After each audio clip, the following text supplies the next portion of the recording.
أشهد أن لا إله إلا الله وحده لا شريك له وأشهد أن محمدا عبده ورسوله أما بعد فأعوذ بالله من الشيطان الرجيم بسم الله الرحمن الرحيم الحمد لله رب العالمين الرحمن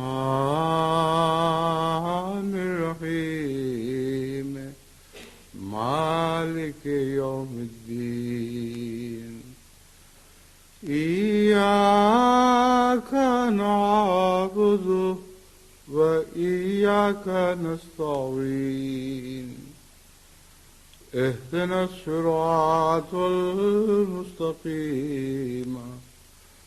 صراط الذين أنعمت عليهم غير المغضوب عليهم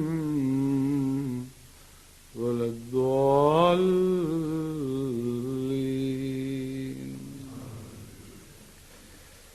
گزشتہ خطبے میں بیوگان، یتامہ، مجبور، معصور عورتوں اور بچوں پر رحم کی تعلیم کے تعلق میں قرآن کریم اور حضرت صلی اللہ علیہ وسلم کی سنت کی روشنی میں ایک مضمون شروع کیا گیا تھا، جو میں سمجھتا ہوں کہ اس خطبے میں بھی جاری رہنا چاہیے، کیونکہ اس کے کچھ پہلو بھی قابل ذکر باقی تھے۔ سب سے پہلے تو میں ان لوگوں کا ذکر کرتا ہوں جو اپنے دل کی سختی کی شکایت کرتے ہیں۔ کئی دفعہ لوگوں کو جو سمجھایا جاتا ہے تو کہتے ہیں کہ ہم چاہتے تو ہیں نرمی کرنا، مگر ہمارے دل میں ایک سختی ہے جس پر قابو پانا مشکل ہے۔ تو ان کو حضرت اقدس محمد مصطفیٰ صلی اللہ علیہ وسلم کی یہ نصیحت کام دے سکتی ہے، جو مسند احمد بن حنبل سے اور حضرت ابو ہریرہ رضی اللہ تعالیٰ عنہ کی ایک روایت سے لی گئی ہے۔ حضرت ابو ہریرہ بیان کرتے ہیں کہ ایک شخص نے رسول اللہ صلی اللہ علیہ وسلم کی خدمت میں اپنی سخت دلی کی شکایت کی، لیکن کوئی پہلو بھی ایسا باقی نہیں قیامت تک کے لیے جس پر حضور صلی اللہ علیہ وسلم نے روشنی نہ ڈالی ہو، اور کوئی مشکل ایسی نہیں جس کا حل تجویز نہ فرما دیا ہو، اور وہی حل بہترین ہے جو حضور صلی اللہ علیہ وسلم تجویز فرماتے ہیں۔ اپنی سخت دلی کی شکایت کی تو آپ نے فرمایا، اگر تو چاہتا ہے کہ تیرا دل نرم پڑ جائے تو مسکین کو کھانا کھلا اور یتیم کے سر پر دست شفقت رکھ۔ اس کا مطلب یہ ہے کہ براہ راست جب دکھ سے واسطہ پڑتا ہے اور دکھ دور کرنے کی کوشش کی جاتی ہے تو دل کی سختی از خود دور ہو جاتی ہے۔ یہ بہت ہی عجیب نسخہ ہے جس کی طرف عام طور پر دھیان نہیں جاتا۔ گھر میں اگر کوئی اپنی عورتوں سے اور بچوں سے زیادتی کرتا ہو تو اس کے دل کی سختی کا علاج باہر کے یتیم اور باہر کے ضرورت مند کے سر پر دست شفقت کے ساتھ کیا جا سکتا ہے۔ اگر وہ باہر کسی یتیم کے سر پر ہاتھ رکھتا ہے، کسی کو مسکین کو کھانا کھلاتا ہے، تو اس سے از خود دل میں ایسے لوگوں کے لیے ہمدردی پیدا ہو جائے گی، اور اپنے گھر میں بھی جب کمزوروں سے وہ تعلق قائم کرے گا، یعنی گھر کے کمزوروں سے، تو ظاہر بات ہے کہ یہ تجربہ جو مسکین کو کھانا کھلا کر خوشی محسوس کرنے کا تجربہ ہے، اور یتیم کے سر پر ہاتھ رکھنے سے جو طبی طور پر دل میں ایک کشادگی پیدا ہوتی ہے، اس سے اس کی اندرونی اصلاح ہو جائے گی۔ یہ بہت گہرے نفسیاتی نکتے ہیں جو حضرت اقدس محمد مصطفیٰ صلی اللہ علیہ وآلہ وسلم کے سوا آپ کو دنیا کے کسی روحانی طبیب کے نسخوں میں نہیں ملیں گے۔ ایک اور روایت ہے جو حضرت معاویہ قشیری سے لی گئی ہے، یعنی سنن ابن داؤد سے لی گئی ہے۔ حضرت معاویہ قشیری کی روایت ہے، وہ کہتے ہیں کہ ایک دفعہ میں حضور اکرم صلی اللہ علیہ وآلہ وسلم کی خدمت میں حاضر ہوا اور عرض کیا کہ آپ ہماری عورتوں کے متعلق کیا فرماتے ہیں، کہ عورتوں سے ہمیں کیا سلوک کرنا چاہیے؟ فرمایا اس میں سے انہیں کھلاؤ جو تم کھاتے ہو، اور جو تم پہنتے ہو اسی جیسا انہیں بھی پہناؤ۔ یہ تو نہیں کہ گھر میں پھٹے پرانے کپڑے پہنے عورت پھرتی ہو اور چونکہ اس نے باہر نہیں جانا اس لیے پتہ بھی نہ لگے کسی کو کہ گھر میں کیا پہن رکھا ہے، اور باہر جب انسان پھرے تو سوٹڈ بوٹڈ اور جس طرح بھی سج دھج کی جا سکتا ہے ویسا جائے۔ فرمایا ویسا ہی پہناؤ، یعنی یہ مطلب نہیں کہ جو مردوں والے کپڑے پہناؤ، مطلب یہ ہے کہ اگر اچھے کپڑے پہنتے ہو تو گھر میں بھی عورتوں کو اچھے کپڑے پہناؤ اور انہیں نہ مارو اور برا بھلا بھی نہ کہو۔ عام طور پر لوگ جو قرآن کریم کی تعلیم میں بعض حالات میں مارنے کی اجازت کا ذکر ملتا ہے اس کا غلط استعمال کرتے ہیں اور ان کے ہاتھ کھل جاتے ہیں۔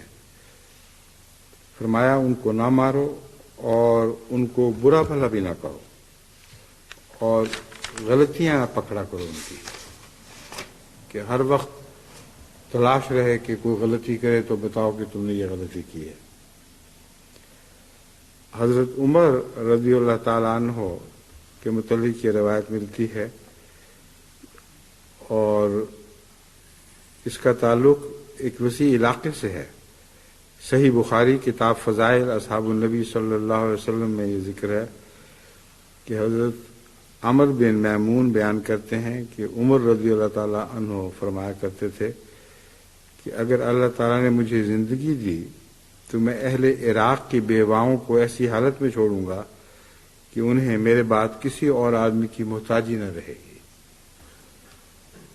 اب حضرت عمر رضی اللہ تعالیٰ عنہ کی جس ملک عراق پر نظر تھی اور جس کی بیواؤں اور یتیموں کے لیے آپ نے ایک ایسا نظام جاری فرمایا، آج وہی عراق ترس رہا ہے، ایک عمر کو ترس رہا ہے، اور یہ حال سب دنیا میں پھیلا پڑا ہے۔ بیواؤں اور یتیموں کا کوئی والی اور کوئی سہارا دینے والا باقی نہیں رہا۔ تو یہ حدیث خصوصیت کے ساتھ میں آپ کے سامنے اس لیے رکھنا چاہتا ہوں کہ اہل عراق کو اور وہاں کے مظلوم بچوں اور عورتوں اور بیواؤں اور یتامہ اور ان سب کو جو بہت مصیبت میں زندگی بسر کر رہے ہیں، ان سب کے لیے دعا کریں کہ اللہ تعالیٰ اپنے فضل سے ان کا کوئی سامان کرے، ورنہ ان پر بہت زبردست اور ظالم مسلط ہو چکے ہیں۔ ان کے ظلم سے بچانے کی ہمارے پاس اور کوئی راہ نہیں سوائے اس کے کہ دعائیں کریں اور اللہ تعالیٰ ہمیں توفیق عطا فرمائے۔ جس ملک میں بیواؤں، یتامہ اور مساکین کا خیال نہ رکھا جائے، اس ملک کا حال تو وہی ہوتا ہے جو سعدی نے بوستان میں کہا ہے کہ وہ چراغ جو ایک بیوہ عورت نے جلایا تو نے اکثر دیکھا ہوگا کہ اس سے ایک شہر جل گیا۔ بڑی پرحکمت بات ہے، ایک بیوہ عورت نے چراغ جلایا، وہ کون سا چراغ جلاتی ہے جس سے شہر جل جاتا ہے؟ اس کے دل کا دکھوں کا چراغ مراد ہے۔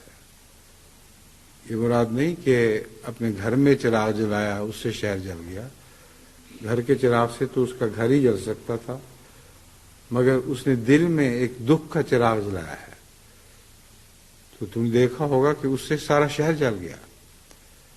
تو اب تو شہروں کی باتیں نہیں، ملکوں کی باتیں ہیں۔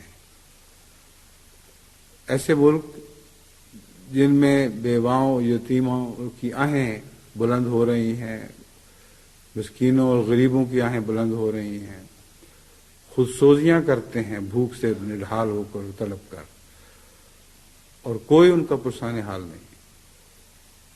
ان سے سارا ملک اگر جل نہ جائے تو کیا ہو؟ سارے ملک کو ان کی آنکھیں آگ لگا دیں گی اور لگا رہی ہیں، اور کوئی سمجھنے والا نہیں، کوئی دیکھنے والا نہیں۔ اس کے لیے اہل دل ہونا ہی کافی نہیں، اہل بصیرت ہونا بھی کافی ضروری ہے۔ اہل دل تو اس غم میں جلتے رہتے ہیں، لیکن اہل بصیرت اس کی تدبیریں بھی سوچتے ہیں۔ اور اسی پہلو سے جماعت احمدیہ کو میں نصیحت کرتا ہوں، ہمیشہ کرتا رہتا ہوں کہ اہل دل ہی نہ ہوں، اہل بصیرت بھی بنیں، اور اپنے ارد گرد کچھ ماحول کو تو روشن کریں، جس سے روشنی پا کر پھر آہستہ آہستہ وہ روشنی باقی جگہ پھیلنی شروع ہو جائے۔ یہ نصیحت آپ کو پہلے بھی کی تھی، اب پھر میں دوبارہ اس بات کی تکرار کر رہا ہوں کہ جس ملک میں بھی احمدی دیکھیں کہ بھوکوں، پیاسوں، غریبوں، یتیموں کی پرورش کرنے والا، ان کے سر پر ہاتھ رکھنے والا کوئی نہیں، وہ خود اس معاملے کو اپنے ہاتھ میں لیں اور ان کے ارد گرد ایک روشنی کا چراغ روشن کر دیں۔ بعض دفعہ اس کے نتیجے میں اگرچہ انسان کی توفیق تھوڑی بھی ہو، خدا تعالیٰ کے فضل سے نتائج بہت اچھے نکل آتے ہیں اور بڑے وسیع نتائج نکلتے ہیں۔ اس ضمن میں ایک بات میں یہ بھی عرض کر دوں کہ جب میں یتامہ کی بات کرتا ہوں تو اردو محاورے میں یتیم محض ایسے شخص کو نہیں کہتے جس کا باپ نہ ہو، بلکہ ایسے شخص کو بھی نہیں کہتے جو چھوٹا ہو اور غیر شادی شدہ ہو۔ یتیم ایک اردو محاورہ ہے، اور اس محاورے کے پیش نظر بعض دفعہ شادی شدہ مرد کو بھی یتیم کہہ دیتے ہیں، اور بعض عورتیں ہیں جو شادی شدہ ہوں، بچوں والی ہوں، ان کو بھی یتیم سی عورت ہے بیچاری، تو بیوہ تو نہیں کہیں گے اس کو، لیکن یتیم کہہ دیا کرتے ہیں۔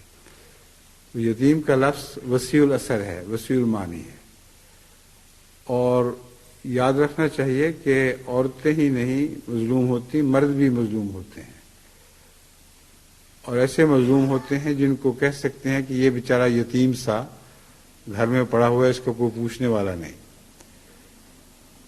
یتیمی ایک اندرونی کمزوری کا نام ہے دراصل، یعنی اردو میں جب لفظ یتیمی کا استعمال دیکھیں گے تو اندرونی طور پر ایک کمزوری ہے جس کے نتیجے میں یتم پیدا ہوتا ہے۔ تو مرد عورتوں پہ ظلم کرتے ہیں، اس میں کوئی شک نہیں، اور اس سلسلے میں خطبات دیتا رہتا ہوں، لیکن بعض مرد کہتے ہیں کہ ہمارا بھی تو ذکر کرو، ہم پر بھی تو ظلم ہوتا ہے، اور ایسے بیچارے لوگ ہیں جو واقعتاً گھر سے باہر زندگی زیادہ سے زیادہ کاٹتے ہیں، کیونکہ گھر جانا ان کے لیے مصیبت بن جاتا ہے۔ اسی ضمن میں ایک لطیفہ بھی بیان ہوا ہے کہ ایک شخص اپنے دوست کو بتا رہا تھا کہ میرا کتنا کام ہے۔ اس نے کہا دیکھو اتنے گھنٹے میں دفتر میں صرف کرتا ہوں، اتنے گھنٹے فلاں دکان پہ ملازمت کرتا ہوں، اتنے گھنٹے فلاں کام کرتا ہوں، اتنے گھنٹے فلاں جگہ کام کرتا ہوں، تو گھر کے لیے 2-4 گھنٹے صرف بچتے تھے۔ تو اس نے بڑے تعجب سے کہا کہ تمہیں آرام کا کوئی وقت نہیں ملتا؟ اس نے کہا یہی تو آرام کا وقت، جو گھر سے باہر میں خرچ کرتا ہوں وقت، یہی تو میرے آرام کا وقت ہے، گھر تو ایک عذاب ہے۔ تو ایسے لوگ بھی ہیں بیچارے جن کی بیویاں ظالم ہوتی ہیں، اور ان کے لیے گھر جانا ایک مصیبت بن جاتا ہے۔ تو لفظ یتیم کو ان عام اور وسیع معنوں میں جب دیکھتا ہوں تو اس پہلو سے بھی بہت سی نصیحت کی باتیں ہیں جو جماعت کے سامنے کرنی چاہیے۔ اول تو وہ مرد جن کا یہ حال ہو، ان کی آپ مدد براہ راست کچھ بھی نہیں کر سکتے۔ اس کی وجہ یہ ہے کہ ان کے اندر ایک دفعہ جب کمزوری پیدا ہو چکی ہو تو اس کا پھر کوئی علاج نہیں۔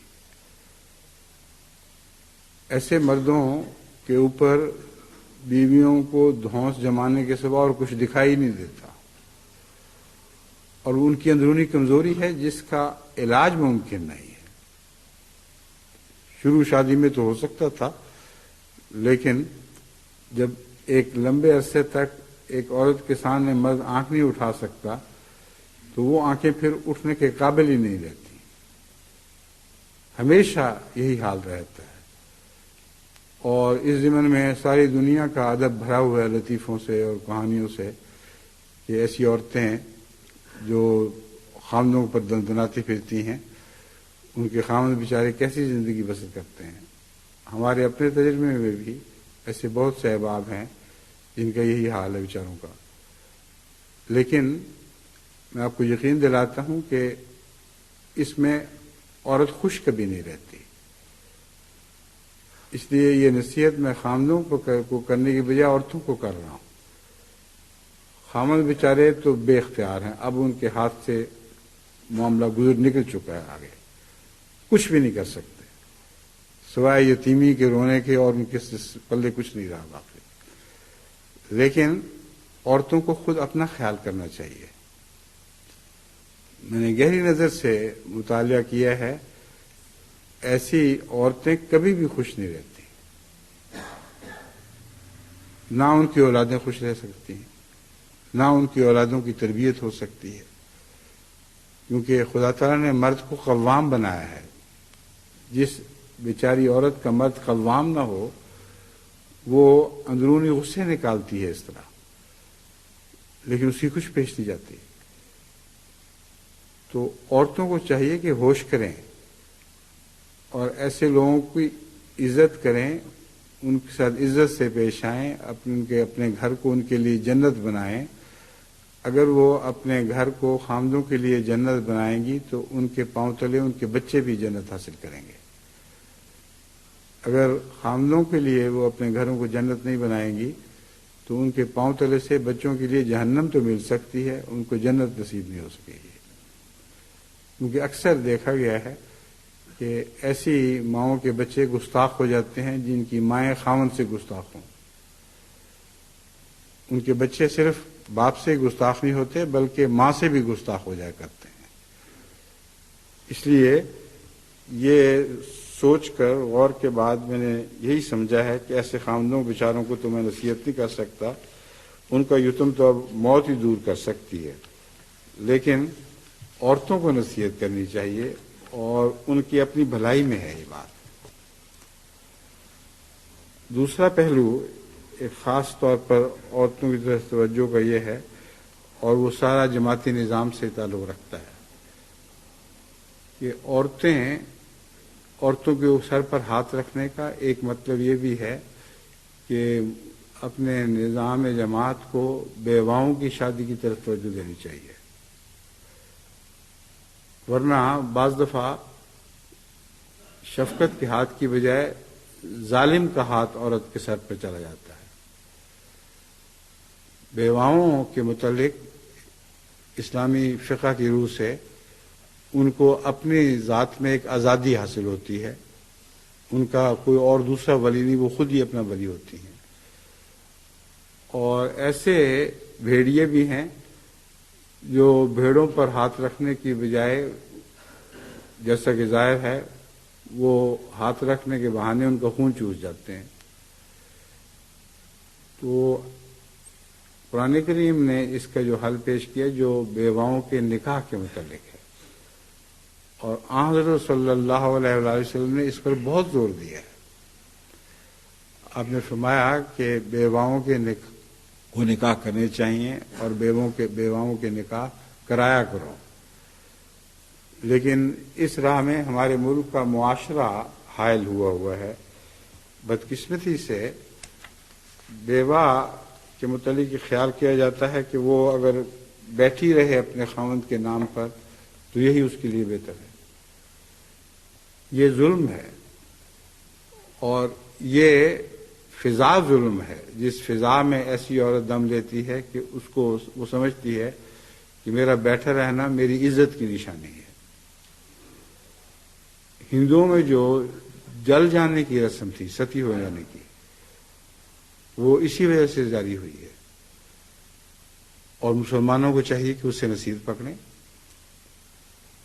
وہ عورت جس کو یہ نظر آ رہا ہو کہ ساری زندگی میں نے دکھوں میں کاٹنی ہے اب، اور ایک خاوند کے نام پر، اس کی عزت کے نام پر میں نے انتہائی مظلومیت کی زندگی بسر کرنی ہے، وہ بعض دفعہ یہ پسند کرتی ہے، اور ہندو معاشرے میں تو بہت حد تک یہ پسند کرتی تھی کہ وہ زندہ جل جائے مگر ساری زندگی نہ جلتی رہے۔ بس مسلمانوں کو، جن کو ہندوؤں سے ایک قرب ہے، ان کے ہمسائیگی میں رہتے ہیں، کئی 100 سال سے اسی طرح زندگی بسر کر رہے ہیں، ان سے نصیحت پکڑنی چاہیے تھی، اور بیواؤں کی شادی کے متعلق ضرور توجہ کرنی چاہیے۔ حضرت اقدس مسیح موعود علیہ السلام کا ایک اقتباس میں پڑھ کے سناتا ہوں۔ فرماتے ہیں، اگر کسی عورت کا خاوند مر جائے تو گو وہ عورت جوان ہی ہو، دوسرا خاوند کرنا ایسا برا جانتی ہے جیسا کوئی بڑا بھاری گناہ ہوتا ہے، اور تمام عمر بیوہ اور ران رہ کر یہ خیال کرتی ہے کہ میں نے بڑے ثواب کا کام کیا ہے، اور پاک دامن بیوی ہو گئی ہوں، حالانکہ اس کے لیے بیوہ رہنا سخت گناہ کی بات ہے۔ بس جتنی بھی احمدیوں میں ایسی بیوائیں ہیں جن کی شادی ممکن ہے، بعض ایسی ہیں جن کی شادی ممکن نہیں ہوتی بعض وجوہ سے، وہ الگ مسئلہ ہے، اس کے متعلق بھی ممکن دوسرے راستے سوچے جا سکتے ہیں، لیکن حضرت مسیح موعود اسلام فرماتے ہیں اس کے لیے بیوہ رہنا سخت گناہ کی بات ہے، عورتوں کے لیے بیوہ ہونے کی حالت میں خاوند کر لینا نہایت ثواب کی بات ہے۔ ایسی عورت حقیقت میں بڑی نیک بخت اور ولی ہے۔ اب دیکھیں کتنا بڑا لقب حضرت مسیح موعود اسلام دے رہے ہیں، ایسی عورت بڑی حقیقت میں بڑی نیک بخت اور ولی ہے جو بیوہ ہونے کی حالت میں برے خیالات سے ڈر کر کسی سے نکاح کر لے، اور نابکار عورتوں کے لعن طعن سے نہ ڈرے۔ اب یہاں حضرت مسیح موعود علیہ السلام نے نکاح نہ کرنے کے لیے بھی ایک کھڑکی کھول دی ہے۔ حضرت مسیح موعود علیہ السلام کا کلام جو ہے وہ اس پہلو سے بہت ہی عارفانہ ہے، جس سلسلے میں نصیحت فرماتے ہیں اس کے ہر پہلو پر نظر رکھتے ہیں، اور کوئی نہ کوئی استثناء بھی بیچ میں رکھ دیتے ہیں۔ تو دیکھیں فرمایا، جو بیوہ ہونے کی حالت میں برے خیالات سے ڈر کر کسی سے نکاح کرے۔ بس بعض ایسی بیوہ عورتیں ہیں جن کی عمر شادی کی بھی گزر چکی ہوتی ہے اور برے خیال پیدا ہوتے ہی نہیں دل میں۔ اب وہ بیچاریاں یہ نہ سمجھیں کہ ہمارے اوپر بھی ایک قسم کا انذار ہے کہ اگر ہم شادی نہیں کریں گی تو اللہ تعالیٰ ہم سے ناراض ہوگا، وہ مستثنا ہیں۔ اور بعض ایسی پاک دامن عورتیں بھی مستثنا ہیں جو چھوٹی عمر میں بیوہ رہ جاتی ہیں، لیکن ان کا دل کلیتاً پاک رہتا ہے، اور اتنا پاک ہوتا ہے کہ کسی اور کی نظر ہی نہیں پڑتی ان کے اوپر، ان کی زندگی کا رہن سہن ہی مختلف ہو جاتا ہے۔ بس حضرت مسیح موعود علیہ السلام نے یہ جو شرط رکھ دی، بڑی نیک بخت اور ولی ہے جو بیوہ ہونے کی حالت میں برے خیالات سے ڈر کر کسی سے نکاح کر لے، برے خیالات سے ڈرے اور نابکار عورتوں کے لعن طعن سے نہ ڈرے۔ اب ایسی عورت کو جو تانے دیتی ہیں عورتیں، وہ نابکار ہیں، ان کو فاسق فاجر فرمایا گیا ہے۔ یہ عورت تو پاک دامن ہے، اس لیے نکاح کر رہی ہے، تو اس کی پاک دامنی کی راہ میں حائل ہو کر اس کو تانے دیتی ہو، تو گویا وہ نابکار نہیں، تم نابکار ہو۔ حضرت خلیفۃ المسیح اول رضی اللہ تعالیٰ عنہ نے اس تعلق میں قرآن کریم کے ایک آیت سے استنباط کرتے ہوئے بہت ہی لطیف نقطہ بیان فرمایا ہے۔ فرماتے ہیں، واللہ عزیز حکیم، چونکہ لوگ بیوہ کے نکاح کے بارے میں کہتے ہیں یہ ہماری عزت کے خلاف ہے، اس لیے فرمایا کہ میرا نام عزیز ہے، میں سب سے زیادہ عزت والا ہوں، میں یہ حکم دیتا ہوں بہت بحیثیت عزت والے کے، عزیز ہونے کے، میں حکم دیتا ہوں کہ نکاح کرو۔ تو تمہاری اور کون سی عزت ہے جو اللہ سے بڑھ کر عزت ہے؟ جب تمام عزتوں کا مالک حکم دے رہا ہے تو عزت اسی میں ہے کہ اس کی اطاعت کی جائے۔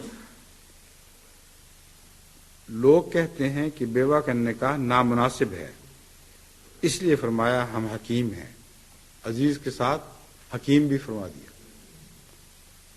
کہ صاحب حکمت تو میں ہوں۔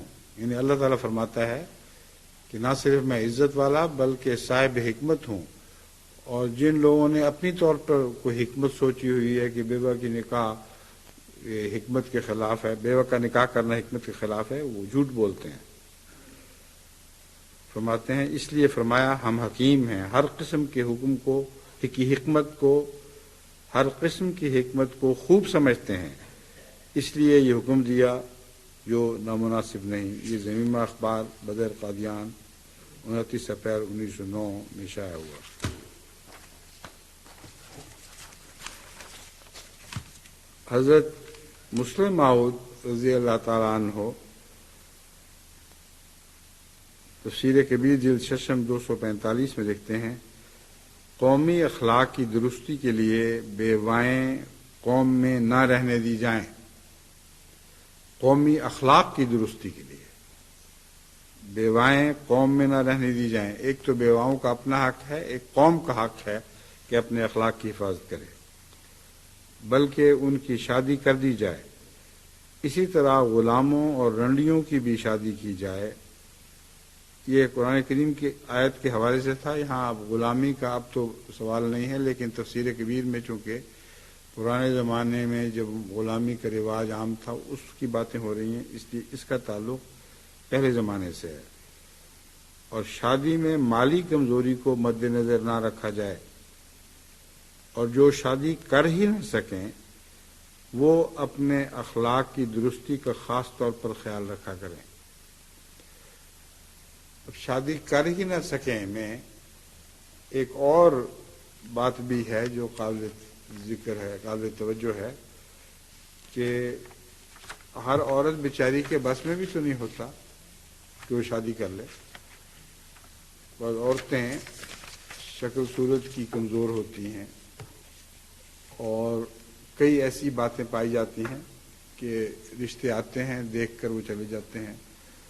اب اگر وہ بیوہ بھی ہو تو اس کے بیچاری کا کیا باس؟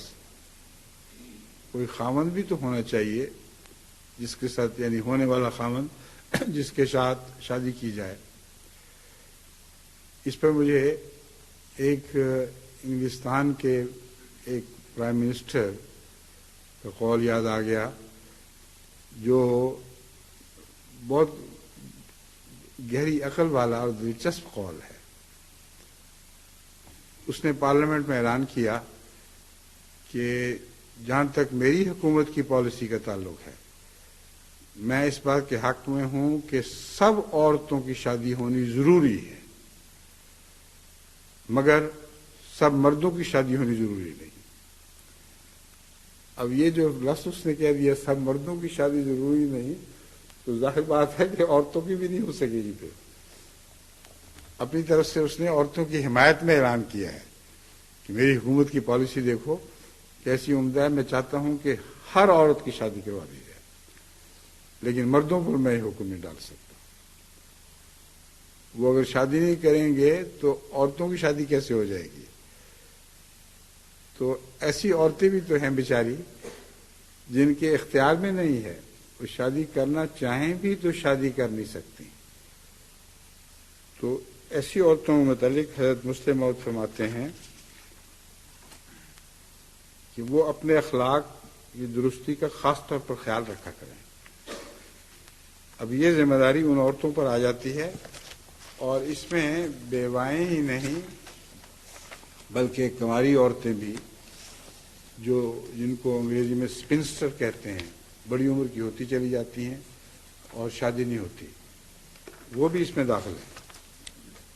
ان کا بھی یہ پھر ذاتی فرض بن جاتا ہے، معاشرہ بھی ان کی مدد کرے ان کی اخلاق کی حفاظت میں، اور ذاتی طور پر وہ خود بھی اپنا خاص طور پر خیال رکھتا ہے۔ بعض عورتیں ایسی ہیں جنہوں نے بچوں کی خاطر شادی نہیں کی، ان پر کوئی حرف نہیں ہے اگر وہ اپنے اخلاق کی حفاظت کرتی ہیں، اور ان کے اخلاق کی حفاظت کا ثبوت پھر یہ ہے کہ ان کی زندگی کی کیفیت ہی بدل جایا کرتی ہے، اور بچے بھی سمجھتے ہیں کہ ایک پاک دامن ماں کے سائے تلے ہم زندگی بسر کر رہے ہیں۔ تو کوئی قاعدہ کلی ایسا تو نہیں بنایا جا سکتا کہ جس کے نتیجے میں ادھر کوئی بیوہ ہوئی ادھر اس کی شادی کا انتظام کر دیا جائے، نہ یہ دیکھا جائے کہ بچوں کا کیا حال ہوگا۔ بعض دفعہ ایک حکم ایک دوسرے حکم کے مقابل پر کھڑا ہو جایا کرتا ہے، یعنی جہاں بیوگان کا خیال رکھنے کی تعلیم ہے وہاں یتامہ کا بھی تو حق ہے۔ اگر کوئی ماں یہ سمجھے کہ میری شادی کرنے سے میرے یتیم بچے رول جائیں گے، تو ایک شرعی عذر کے مقابل پر ایک اور شرعی عذر ہو جائے گا، اس لیے اس کو دین کا باغی نہیں قرار دیا جا سکتا، مگر شرط یہی ہے کہ وہ پھر اپنے اخلاق کی بطور خاص حفاظت کرے۔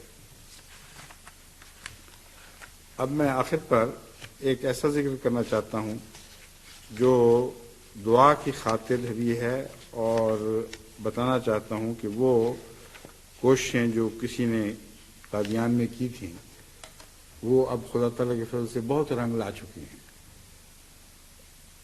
اور کتنے تھوڑی روپے کتنی محنت سے ایک شخص نے کام کیا تھا، اور آج خدا تعالیٰ کے فضل سے تمام دنیا میں اس کے صبر پھیلے پڑے ہیں۔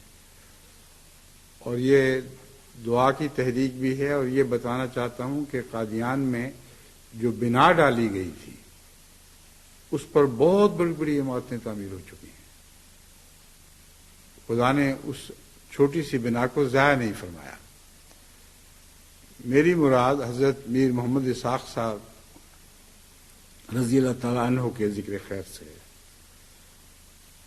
آپ عاشق تھے اس بات کے کہ یتامہ کی خدمت کریں۔ لفظ یتیم کے ساتھ ان کا نام اس طرح منسلک ہو چکا ہے تاریخ میں کہ کبھی بھی الگ نہیں کیا جا سکتا۔ اس ضمن میں آپ کا جو کردار تھا میں اس کے اوپر کچھ ساری باتیں تو بیان نہیں کر سکتا، کچھ بہت سی ہیں جو میری اپنی آنکھوں دیکھی ہیں، مگر جو کچھ بھی تاریخ میں محفوظ ہے اس میں سے کچھ صفحے میں آپ کے سامنے رکھتا ہوں۔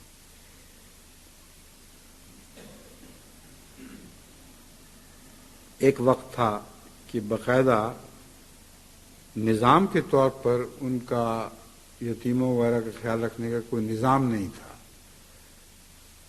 مورخ نے یہ اس سے نتیجہ نکالا ہے کہ تسلی بخش انتظام نہیں تھا، مراد یہ ہونی چاہیے اصل میں کہ یتیموں کی خبر گیری تو جماعت ہر جگہ کر ہی رہی تھی، اپنے طور پر کر رہی تھی، مگر نظام جماعت کے طور پر کوئی ایسا تسلی بخش انتظام نہیں تھا۔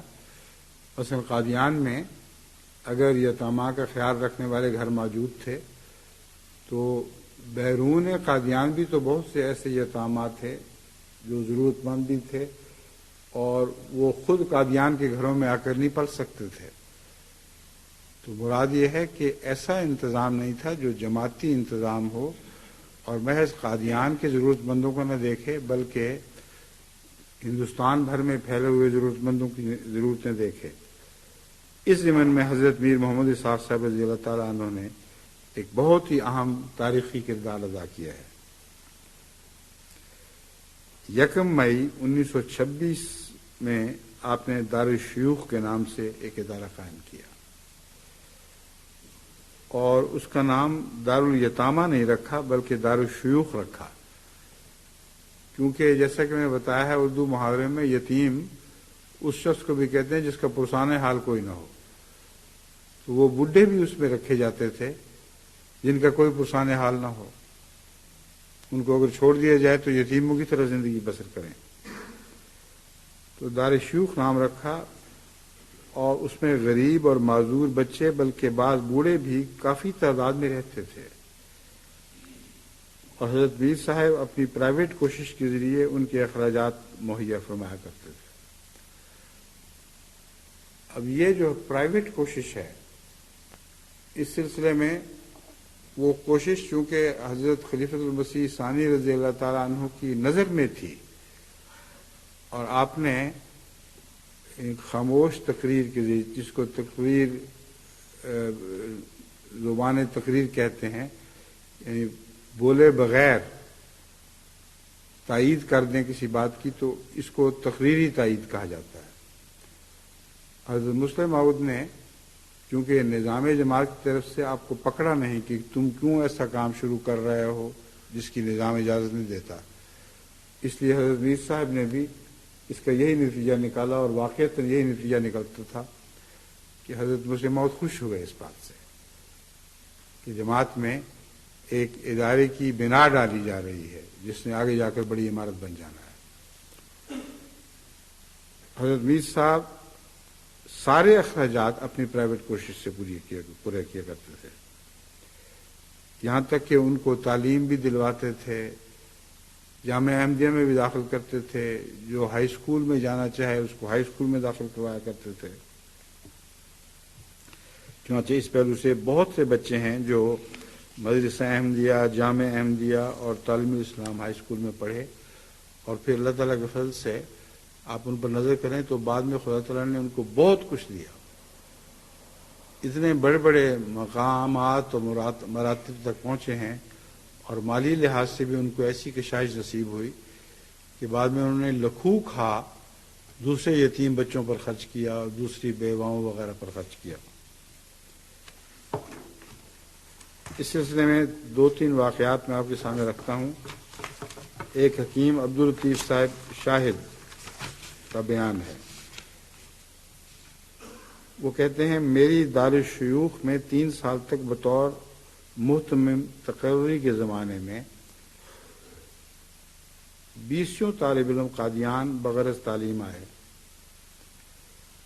جب خاکسار آپ کی خدمت میں، یعنی آپ رضی اللہ تعالیٰ عنہ حضرت میر صاحب کی خدمت میں ایسے کسی طالب علم یا غریب آدمی کو داخلے کے لیے پیش کرتا تو 3 سال کے لمبے عرصے میں مجھے یاد نہیں کہ آپ نے کسی ایک کے داخلے میں بھی کبھی لیت و لعل سے کام لیا ہو۔ جو عربی دان ہیں وہ اسے لیتا و لعلہ پڑھنے پر زور دیتے ہیں، اور اردو ڈکشنری میں لیت و لعل کہنا ہی کافی ہے۔ اردو ڈکشنریاں اسی کی تائید کرتی ہیں، جب اردو کلام میں بات کی جائے تو لیت و لعل کہنا چاہیے۔ بہرحال جو بھی ہے، یہ ضمنی سی بحث ہے۔ کہتے ہیں میں نے کبھی بھی نہیں دیکھا کہ آپ نے کبھی لیت و لعل سے کام لیا ہو۔ دارالشیوخ میں کسی فرد کے داخلے کے بعد آپ نے نہ صرف اس کی ضروریات کا پورا خیال رکھا بلکہ اس کو بیکار بھی نہیں رہنے دیتے تھے۔ اگر کوئی شخص طلب علم کی خواہش کرتا تو اسے ہائی اسکول یا مدرسہ احمدیہ میں داخل فرما دیتے۔ اگر کوئی درزی وغیرہ کا کام سیکھنا چاہے تو اسے وہاں پر انچارج درزی خانہ مرزا مہتاب بیگ صاحب کے سپرد کر دیا کرتے تھے۔ مرزا مہتاب بیگ صاحب کی اپنی دکان تھی درزی کی، تو انچارج نہیں کہنا چاہیے، مالک درزی خانہ جو مرزا مہتاب بیگ تھے، کیونکہ بہت نیک دل، بہت بزرگ انسان تھے، اس لیے حضرت میر صاحب انہی کے سپرد کر دیا کرتے تھے۔ ماہر بھی بہت تھے کہ وہ خود ان بچوں کا خیال رکھیں اور ان کو سکھائیں۔ اسی طرح ایک محرر تھے منشی محمد یاسین صاحب، جو نظارت ضیافت میں محرر ہوا کرتے تھے۔ قادیان کے پرانے لوگ ان کو اچھی طرح جانتے ہیں۔ وہ لکھتے ہیں کہ دارالشیوخ میں 175 کے قریب افراد کے کھانے کے لیے بڑی محنت کرنا پڑتی تھی، اور اس کا فنڈ بڑا کمزور تھا، کوئی جماعتی فنڈ نہیں تھا۔ ایک دفعہ قاضی نور محمد صاحب مرحوم ہیڈ کلرک نظارت ضیافت نے عرض کیا کہ اب دارالشیوخ میں 2000 قرض ہو گیا ہے، حضرت میر صاحب سے عرض کیا کہ اب اس کا کیا کریں؟ فرمایا کل عصر کے بعد ٹانگا لانا اور میرے ابا چلنا. مجھے اس پہ درد اس لیے پیدا ہو رہا ہے کہ حضرت میر صاحب بہت بیمار تھے، اس وقت بخار کی حالت تھی، لیکن یتیموں کی خاطر آپ نے فرمایا اور ٹانگا لانا میرے ساتھ چلنا میں ایک یہ بھی حکمت ہے کہ بڑی تکلیف اٹھا کر آپ یتیموں کی ضرورتیں پوری کیا کرتے تھے. میری شوق کے لیے چندے کی تحریک کرنی ہے. دوسرے دن میں ٹانگا لایا، ہم دونوں سوار ہو گئے. حضرت شیخ یعقوب علی صاحب عرفانی کبیر مرحوم کے گھر کے پاس حضرت نواب محمد عبداللہ خان صاحب ملے. نواب عبداللہ خان صاحب بھی بڑے فیاض تھے اور ضرورت مندوں یتامہ وغیرہ کا بہت خیال رکھا کرتے تھے. اتفاق سے اللہ تعالیٰ کی شان کے پہلے ہی ان سے واسطہ ہوا. حضرت نواب صاحب میں حضرت میر صاحب سے مصافحہ کیا. نواب صاحب نے مصافحہ کے بعد فرمایا ماموں جناب کو بخار ہے. یہی وہ بیماری کی حالت ہے جس کا میں نے ذکر کیا تھا کہ بخار جب تک کسی نے مصافحہ نہیں کیا نہیں پتہ چلا. خود نہیں بتایا، اس کو بھی نہیں بتایا جس کو کہا تھا میرے ساتھ چلو. وہی خدا تعالیٰ نے ان کی اس نیکی سے پردہ اٹھانا تھا، اس لیے ایک ایسا شخص ملا جس نے اپنا گھر کا عزیز، اپنا گھر کا بڑا سمجھ کر آگے بڑھ کے مصافحہ کیا اور کہیں آپ کو تو بخار ہے. مان لگے ہاں کچھ بخار تو ہے مگر دار شیوخ پر کچھ قرضہ ہو گیا ہے اور اس کے لیے چندہ کرنے کو محلہ دار الرحمت جا رہا ہوں. انہوں نے نواب محمد عبداللہ خان صاحب نے جیب میں ہاتھ ڈال کر 50 روپے نکالے اور اسی وقت پیش کر دیے. مجھے فرمایا، میں یاسین صاحب کی روایت ہے، مجھے فرمایا کہ جیب میں رکھتے جاؤ. جب نواب صاحب کچھ آگے نکل گئے تو فرمایا بونی تو اچھی ہو گئی. بونی کہتے ہیں جو دکاندار دکان کھولتا ہے تو پہلا سودا جو ہوتا ہے اس کے اوپر اس کی نظر ہوتی ہے. یہ مشہور ہے کہ اگر پہلا سودا اچھا ہو جائے تو سارا دن اچھا گزر جاتا ہے. تو وہ تو پتہ نہیں لوگوں کا اچھا گزرتا ہے کہ نہیں. میر صاحب تو خدا کی خاطر نکلے تھے، بونی بھی خدا نے کروائی تھی اور دن بھی لازماً اچھا گزرنا تھا.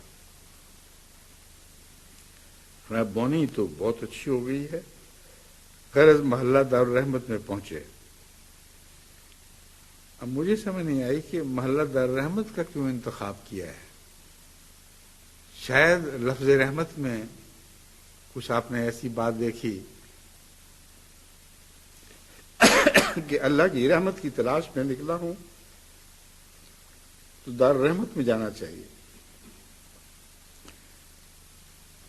مغرب کی نماز کے بعد تحریک کی گئی اور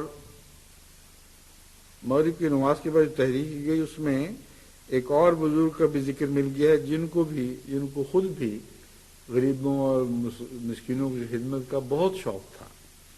حضرت مولوی ابوالعطا صاحب جلندری تھے. ان سے تقریر کروائی. معلوم ہوتا ہے طبیعت کافی خراب تھی، ورنہ حضرت میر صاحب خود بہت اچھے مقرر تھے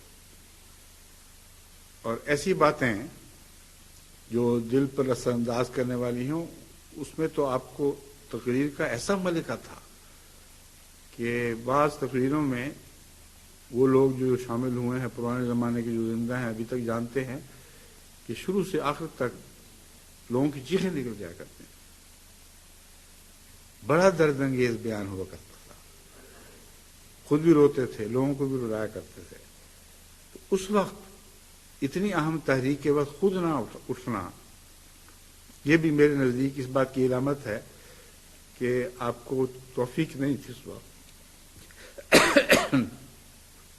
بہرحال مولوی ابوالطاہر صاحب نے تقریر کی، اہل محلہ نے خوب چندہ دیا، غلہ بھی دیا.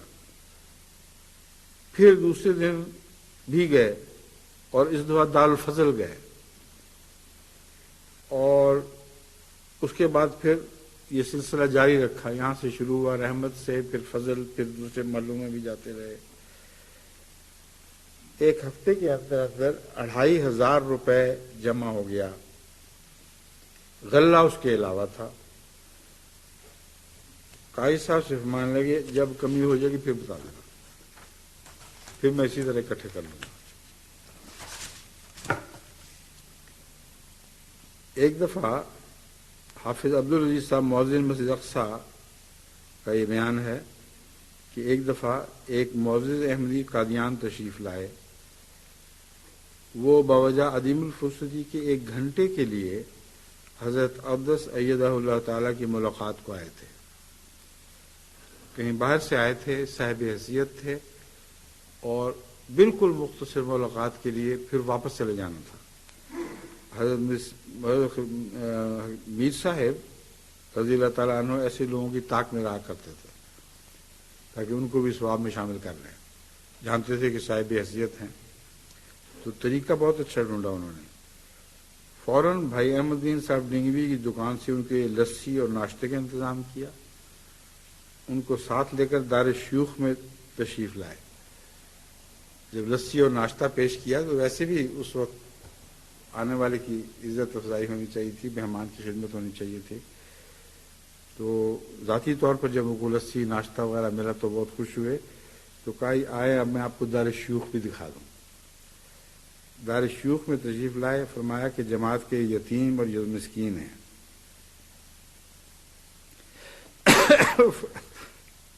بہت پیاری پیاری بات کہی، یہ میرا باغ ہے،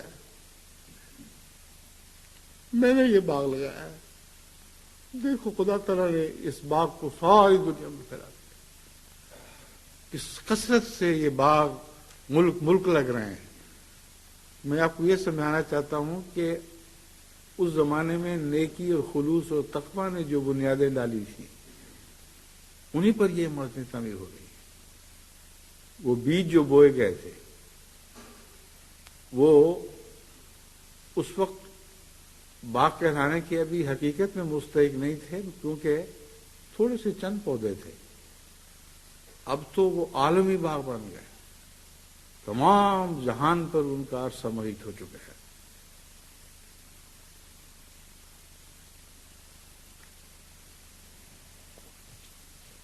فرمایا اللہ کی خاطر لگایا. ہاں اللہ کی خاطر لگایا ہے، آپ بھی اس کی آبیاری میں حصہ لیں. وہ احمدی دوست چند منٹ میں آپ کی باتوں سے اس قدر متاثر ہوئے کہ 500 روپے کی رقم ان یتامہ کی اعانت کے لیے پیش کر دی. اب یہ جو 500 کی رقم ہے بظاہر دیکھنے میں اگرچہ اس وقت کے لحاظ سے بڑی تھی مگر پھر بھی کچھ نہیں. اب واقعہ یہ ہے کہ میں بعض ایسے یتامہ کو جو یہاں پلے تھے دار شیوخ میں ان کو ذاتی طور پر جانتا ہوں، جنہوں نے زندگی بھر 1 کروڑ روپے کے قریب دوسرے یتامہ اور ضرورت مندوں کے لیے خرچ کیے ہوں گے. تو براہ راست وہ پودے جو وہاں لگے تھے ان کا فیض بھی پھیلا ہے، ان کی جڑیں بھی پھیلی ہیں، ان کی شاخیں بھی پھیلی ہیں اور بڑے وسیع علاقوں پر محیط ہو گئی ہیں. اور وہ سارے احمدی جو اس زمانے میں غریبوں، مسکینوں، یتیموں کی خدمت پر معمور رہا کرتے تھے، اللہ کی خاطر ان کی دعاؤں، ان کی کوششوں کو دیکھو اللہ نے کیسا سن لیا. آج تمام عالم پر خدا تعالیٰ کے فضل سے حضرت مسیح موعود علیہ الصلوۃ والسلام کا یہ باغ لہلہا رہا ہے. حضرت مسیح موعود علیہ السلام جو فرماتے ہیں کھلے بہار آئی ہے اس وقت خزاں میں، کھلے ہیں پھول میرے بوستان میں. یہ وقت خزاں ہے. دیکھو دنیا میں ہر جگہ یتیموں، بیواؤں، بے سہاروں کو پوچھنے والا کوئی بھی نہیں. آج جیسا کہ میں نے بیان کیا پاکستان بھی جل رہا ہے، آج عراق بھی جل رہا ہے، آج بنگلہ دیش بھی جل رہا ہے۔ سیاستدان بڑی بڑی باتیں کرتے ہیں، بڑے بڑے وعدے دلاتے ہیں، اور ووٹ مانگنے کے لیے ہر قسم کی لالچ دیتے ہیں۔ ووٹ کھا جاتے ہیں اور ان کا پیٹ خالی رہتا ہے جن کے ووٹ کھا جاتے ہیں۔ بس سارا زمانہ محتاج ہے، سارا زمانہ فقیر ہو چکا ہے، اس کا کچھ علاج کرو۔ حضرت مسیح علیہ السلام فرماتے ہیں آنکھ کے پانی سے یارو کچھ کرو اس کا علاج، اور کچھ نہیں تو اس آگ کو تمہاری آنکھ کا پانی بجھا دے گا۔ دل میں درد پیدا کرو اور آنکھ کے پانی سے اس کا علاج کرو۔ کسی سعودی ہی نے ایک موقع پر یہ کہا کہ خشک سالی اور فاقہ کشی اور غربت کا ایک موقع پر یہ عالم تھا سارے ملک کا کہ سب پانی خشک ہو گئے تھے سوائے یتیم کی آنکھ کے پانی کے۔ بہت پیاری بات کہی ہے، سب پانی خشک ہو گئے مگر یتیم کی آنکھ کا پانی خشک ہو گیا۔ آج وقت ہے کہ میں چاہتا ہوں کہ سب دنیا کے پانی سوکھ جائیں مگر اے احمدیو تمہاری آنکھ کا پانی نہ سوکھے۔ آج تمہاری ہی آنکھ کا پانی ہے جو ان باغوں کی آبیاری کرے گا، اور اللہ تعالیٰ کے فضل کے ساتھ یہ پانی ہے جو اس آگ کو بجھائے گا۔ بس میں امید رکھتا ہوں کہ خدا تعالیٰ جماعت کو یہ توفیق بخشے گا، بخش رہا ہے اور بھی بخشے گا اور بخشتا چلا جائے گا۔ آج اگر آپ نے دنیا کا ساتھ چھوڑ دیا تو کوئی دنیا کا ساتھ نہیں ہے، ساتھ دینے والا نہیں رہے۔ ہر نیکی کی بنا جماعت احمدیہ ہے، ہر نیکی کے استحکام جماعت احمدیہ سے وابستہ ہو چکا ہے۔ بس اللہ کے فضل کے ساتھ دعائیں کرتے ہوئے دعاؤں میں بھی آنکھ کا پانی برسے اور ان معنوں میں بھی برسے کہ ان پودوں کی آبیاری اب کرنے والے ہوں، جتنی توفیق ہو اس کے مطابق ان باغوں کو لہلہاتا ہی رکھے ہمیشہ۔ خدمت خلق کے باغات ہیں، اللہ تعالی ہماری توفیق کو بڑھائے۔ یہ بنیادی مقاصد میں داخل ہے۔ دو ہی تو مقصد ہیں، اللہ سے تعلق اور بنی نوع انسان سے تعلق، اور اللہ کا تعلق منحصر ہے اس بات پر کہ بنی نوع انسان سے تعلق۔ اللہ کا تعلق افضل ہے مگر شروع بنی نوع انسان کے تعلق سے ہوتا ہے۔ اگر بنی نوع انسان سے تعلق نہیں ہے تو پھر خدا بھی اپنی رحمت اور شفقت کا ہاتھ اٹھا لیا کرتا ہے۔ خدا کے بندوں سے پیار کرنا سیکھو، چاہے دل میں یہ نیت ہو کہ اللہ مجھ سے پیار کرے۔ اگر خدا کے بندوں سے پیار کرو گے تو اللہ ضرور پیار کرے گا۔ ابو ادم کی وہ کہانی جو سب دنیا میں مشہور ہوئی، یہاں تک کہ انگلستان میں اس پر بڑی بڑی نظمیں لکھی گئیں، وہ یہی تو بات کہتی ہے۔ ابو ادم ایک دفعہ حج کے دوران رات لیٹے ہوئے تھے، غنودگی کی حالت میں یہ کشف دیکھا کہ فرشتے ہاتھ میں کتاب لیے ہوئے کچھ لکھ رہے ہیں۔ انہوں نے عرض کیا، پوچھا کہ کیا لکھ رہے ہو؟ انہوں نے کہا ان لوگوں کے نام لکھ رہے ہیں جن کو خدا سے محبت ہے۔ تو انہوں نے کہا میرا نام تلاش کرو، نام نہ نکلا۔ پھر دیکھا یہ دوسری کتاب، یہ کیا ہے؟ انہوں نے کہا یہ ان لوگوں کی کتاب ہے جن کو اللہ کے بندوں سے محبت ہے۔ اس میں ابو ادم کا نام سر فہرست تھا۔ پھر دوسرے دن یا اسی کشف کی حالت کی بات ہے، پھر دیکھا کہ ایک اور کتاب اٹھائے پھر رہے، یہ کون سا رجسٹر، اس میں کن لوگوں کے نام ہے؟ ان لوگوں کے نام ہیں جن سے اللہ محبت کرتا. دیکھا تو سب سے اوپر ابو غدر کا نام تھا، جس کا خدا کے بندوں کی خدمت میں نام تھا، اس کا خدا کی محبت میں بھی نام تھا. اگرچہ بظاہر یہ نہیں تھا کہ خدا سے محبت کرتا ہے، اس کے بندوں سے محبت کرتا تھا، اور جب اللہ کی محبت کی باری آئی تو اس کا نام سر فہرست تھا، جو اللہ کے بندوں سے محبت کرتا تھا. بس اسی دعا پر میں اس خطبے کا اختتام کرتا ہوں کہ خدا کرے کہ ہمیشہ رہتے وقتوں تک جماعت کا نام ان رجسٹروں میں لکھا جائے جن میں ان کے نام ہیں جن سے اللہ محبت کرتا ہے.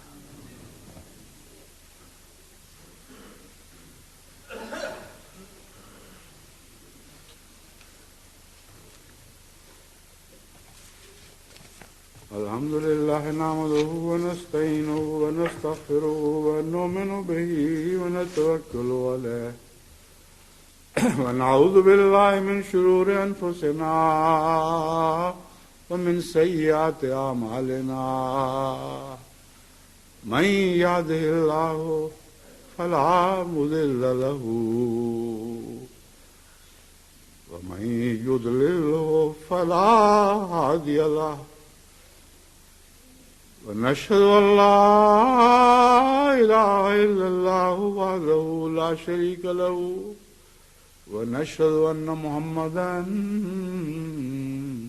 عبده ورسوله. عباد الله رحمكم الله إن الله يأمر بالعدل والإحسان وإيتاء ذي القربى وينهى عن الفحشاء والمنكر والبغي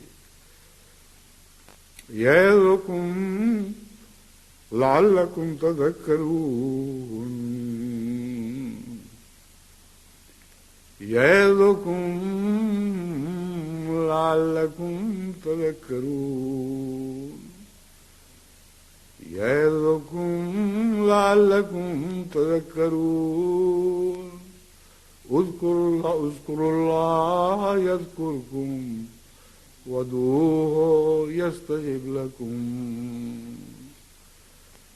ولذكر الله أكبر.